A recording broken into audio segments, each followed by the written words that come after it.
इसके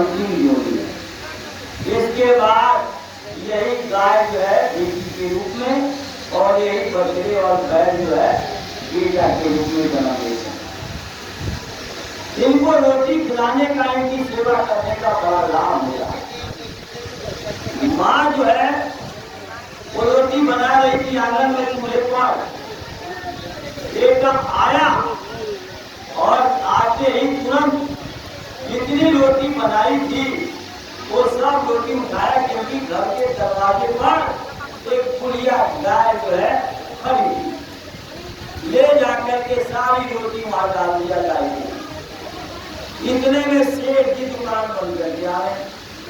उन्होंने देखा, अरे भाई ये रोटी और हमारे घर से, बेटे को बुला के पूछा, अरे बच्चा ये रोटी गाय को किसने डाल दी? बोले पिताजी हमने डाली। बोले क्यों डाल दी भाई? बोले पिताजी आज सत्संग में सुन के आया कि गाय को रोटी खिलाने का, गाय की सेवा का बड़ा लाभ होता है। बोले देखो कहेंगे, मैं कितने साल से सत्संग में जाता हूँ और पंडित जी का सत्संग सुनता हूँ, लेकिन आज तक मैंने किसी गाय को एक रोटी भी कभी नहीं डाला। और तू आज गया थोड़े देर के लिए और घर की सारी रोटी जो तूने डाल दी। बोले क्या हो गया पिताजी? अरे रोटी और बन जाएगी, घर वाले और रोटी बना के खा लेंगे। बोले बड़ा दानी बना है तो जा अपना इंतजाम कर ले, और 2-4 थप्पड़ लगा करके और बेटे के गर्दन में हाथ लगा के एक ही बेटा था उसने बाहर निकाला।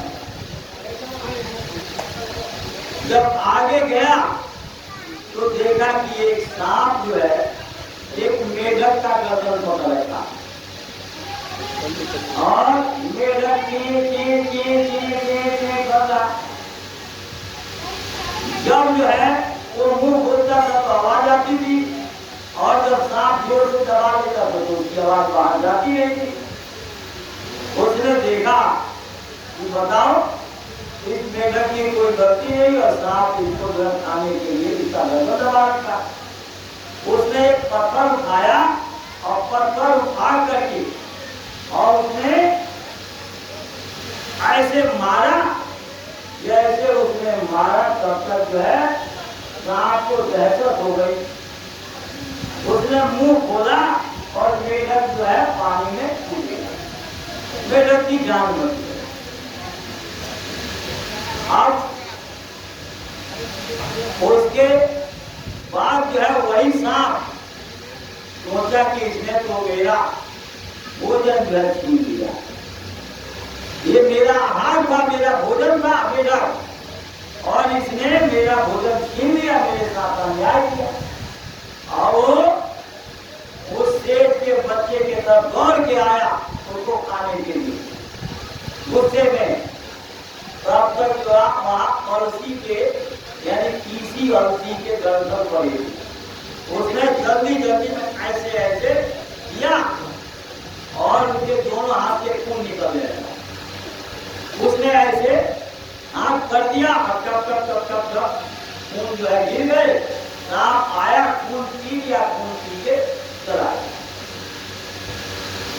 उसके जब आगे गया एक बुढ़िया औरत थी, और बुढ़ी थी, वो सिर के ऊपर भारी वजन लेकर के आ रही थी। वो सेठ के बच्चे ने कहा, माँ इस उम्र में इतना वजन तू लेके आ रही है, ला मैं तेरा सामान तेरे घर छोड़ दूं। उसने कहा बेटा मेरे घर में सब सुख के साधन है, लेकिन मुझे माँ कहने वाला कोई नहीं है।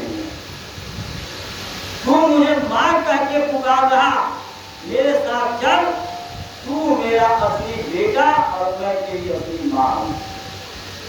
और उस बच्चे को जब लेके जा रही है तो आगे देख रहा कि एक बच्चा कह रहा, भाई मैं 3 दिन का भूखा हूं, मुझे 1 पैसा दे दो, रोटी खाना है। वो लड़का सोच रहा मेरा तो खुद का घर नहीं है, मैं इसको ले जाऊंगा अगर तो मैं इसको रखूंगा कहाँ? मैं अपनी माँ से तो पूछ लूं। उसने कहा कि माँ, ये बच्चा 3 दिन से भूखा प्यासा है, इसको रोटी नहीं मिल रही है और ये मुझे कह रहा भैया 1 पैसा दे दो, मैं 3 दिन से भूखा हूँ, रोटी खाना है। अगर तेरी इजाजत हो जाए तो मैं इसको भी अपने साथ लेके चलूं। तो बुढ़िया कह रही है, कह रहे तुम 1 से 2 महीने लाल हो जाओगे, मुझे तो खुशी होगी, ले चलो इसको भी। और दोनों लेके पहुंच गई बुढ़िया दोनों को और आराम से रहने लगे, शांति से खाती है। एक दिन जो है राजा की लड़की जो है वो नहा रही थी, स्नान कर रही थी और तालाब में उसका जो है गले का हार जो है एरिया खो गया। पूरे राज में उसने मनाती करवा दिया और बड़े बड़े गोताखोर आए, लेकिन उस लड़की का हार नहीं मिला। एक ही लड़की थी, कोई और लड़का राजा के पास नहीं। राजा ने ऐलान कर दिया कि जो मेरी बेटी का हार निकाल देगा, मैं उसके साथ अपनी बेटी की शादी कर दूंगा। ये निश्चित हो जाता, जब एक ही लड़की है और उसकी शादी जब उस आदमी के साथ हो जाए तो राजा बन जाएगा। अब जो है वो छोटा बच्चा जो था, जिसको वो सेठ के बच्चा अपने साथ ले गया, उसने कहा भाई मैं राजा के बेटी का हार मैं निकाल सकता हूँ तालाब में।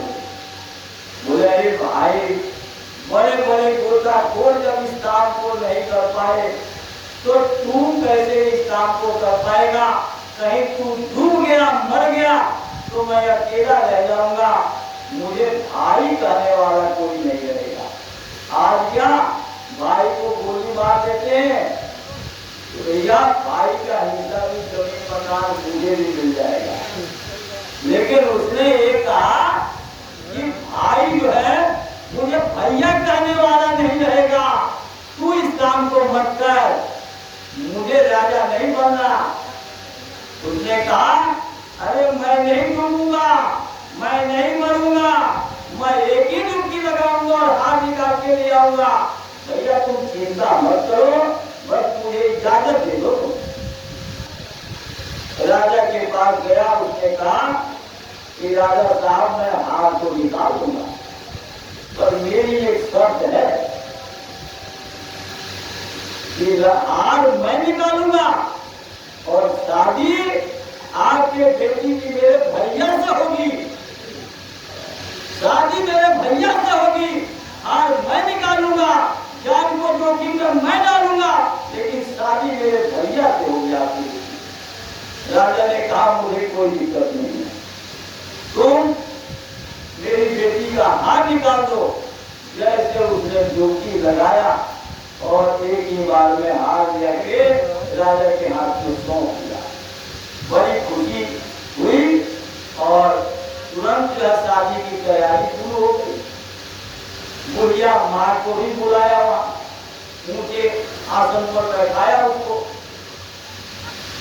उससे राजा ने पूछा, कह रहे माँ तुम कौन हो और तुम्हारे बच्चे कैसे हैं और इस तरह का संस्कार इनमें कैसे आया? उसने कहा कि मैं वो बुढ़िया गाय हूँ, मैं वो बुढ़िया गाय हूँ जिसके लिए इसने माता पिता को, घर बार को और दुकान को सब कुछ को छोड़ दिया मुझे रोटी खिलाने के लिए। मैं वो बुढ़िया गाय हूँ। बोले कि ये बच्चा कौन है छोटा? बोले मेढक है, मेढक, जिसके जान को बचाने के लिए इस सेठ के लड़के ने पत्थर मारा और सांप जब इसके ऊपर वार किया तो सांप को इसने अपना खून दिया। बोले मैं कौन हूं? बोले आप वो सांप हो सांप,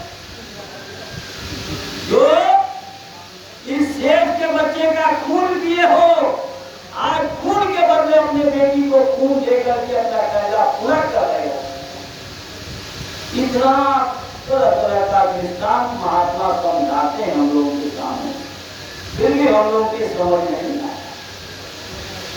आपको यह अनमोल मानव तन मिला और किसी शरीर के द्वारा रास्ता अपने घर के लिए जा रहा, गुरु मिल गए। गुरु के मिलते ही आपके पिछले सारे कर्म खत्म हो गए, लेकिन फिर भी कुछ कर्म रह जाते हैं। उन कर्मों को खत्म करने के लिए महापुरुष सत्संग जारी करते हैं। सत्संग से लोग कहते हैं अरे हर बार दोस्ती होती है, हर बार समीक्षा होती है, लेकिन फिर भी हम लोग अपने कमी को निकाल नहीं पाते।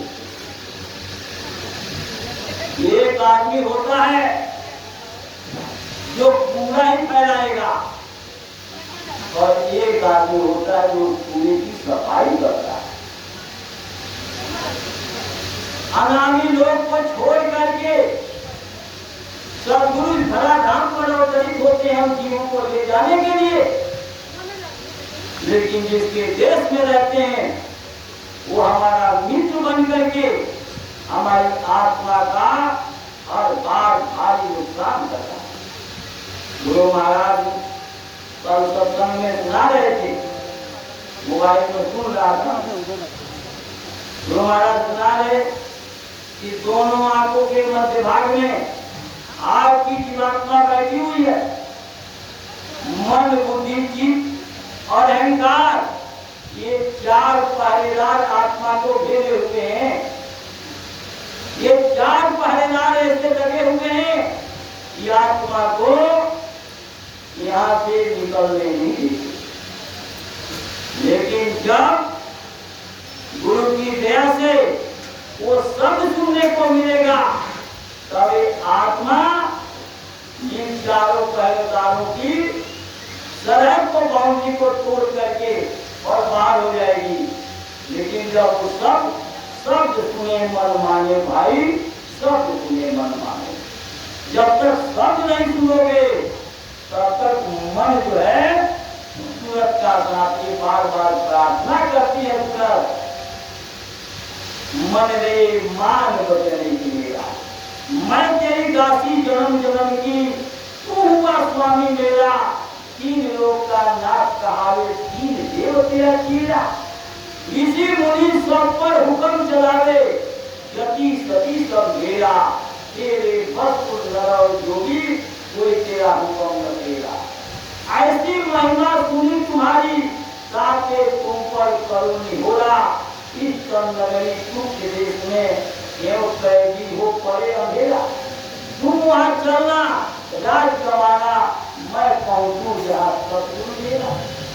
आपको अवसर मालिक ने अपने घर पहुंचने के लिए दिया। ये नामदान, ये घर जाने का पासपोर्ट है, वीजा है, ये रास्ता है। अब रास्ता जब मिल गया, फिर रास्ता तय तो आपको ही करनी पड़ेगी। खाना आप खाते हो, कपड़ा आप पहनते हो, बच्चों की पढ़ाई लिखाई से लेके शादी ब्याह मकान दुकान का व्यवस्था आप करते हो। तो मन को कोई पड़ोसी रोकेगा? मन को भी तो आपको ही रोकना पड़ेगा। मन कोई छोटी मोटी ताकत नहीं। त्रिलोकीनाथ काल प्रभु ने आज्ञा महाशक्ति के दिने हम सब जीवात्माओं को लगा दिया और आज्ञा महाशक्ति ने मन को लगा दिया। और मन ये 9 इंद्रियों के घाट पर बैठ करके सभी सुखों को भोग रहा है और जो कर्म कर रहा है उस सुख को भोगने में, यही कर्म हमारे लिए दुख का गिर गया होगा और उसमें हम सब फंसे चले जा रहे हैं। इसलिए जिन लोगों को ये रास्ता मिल गया है वो बड़े भाग्यशाली हैं, उनको हर पल सत्संग की जरूरत है। और ऐसे नहीं इधर से सुना इधर से निकाल दिया। ऐसे सुना और इधर से निकाल दिया। अब जब मीराबाई राजपाट को भूल करके राजमहल के सुख को त्याग करके और तब उन्होंने गुरु से प्रेम किया, दुनिया का सबसे प्रेम खत्म कर दिया, तब उनका प्रेम जो है गुरु से हुआ। तब गुरु की उनको दया मिली और उनकी जीवात्मा उस शब्द में समा करके शब्द के भंडार में पहुंची। और हम लोग चाहते हैं कि दुनिया से भी प्रेम हो जाए और मालिक से भी प्रेम, दाल भी फुला लें और हंस भी लें, दोनों काम एक साथ संभव ही नहीं है। इस बात को समझें।